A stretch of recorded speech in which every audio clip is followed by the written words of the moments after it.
বুধবার কাক ভোরে বারুইপুর বাইপাসে লরির ধাক্কায় পাশের পুকুরে পড়ে গেল ম্যাটাডর। সংঘর্ষের ফলে লরিটি উল্টে যায়।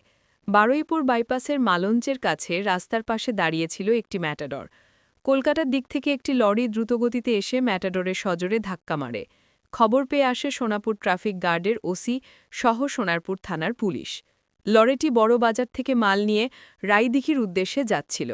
প্রাথমিক অনুমান লরির ড্রাইভার মদ্যপ অবস্থায় ছিল, তাই এই দুর্ঘটনা। অ্যাক্সিডেন্টটা কি করে হলো, কি দেখলেন? কিছুক্ষণ আগে একটা গাড়ি আমাদের সাউথ উইন্ড লেন ধরে সোজা আসছিল খুব দ্রুত গতিতে। এখানে বাইপাসে একটা মিনিটও দাঁড়িয়েছিল, সজোরে ধাক্কা মারে।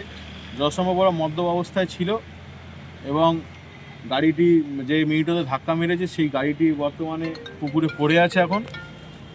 আর একটা গাড়িতে ধাক্কা মেরেছিল। এখন বর্তমানে সোনারপুর থানার পুলিশ এবং আমাদের বেনেচাঁদি ট্রাফিক গার্ডের বড়বাবু আছেন, সবাই সময় মতো উপস্থিত হয়েছে। পিসি পার্টি জয়দেববাবু আছেন, সবাই মিলে সবাইকে রেস্কিউ করেছেন এবং গাড়ির যে মালপত্র যেগুলো লোডিং ছিল সেগুলো অন্য গাড়িতে ট্রান্সফার করে তার গন্তব্যস্থলে পৌঁছে দিচ্ছেন।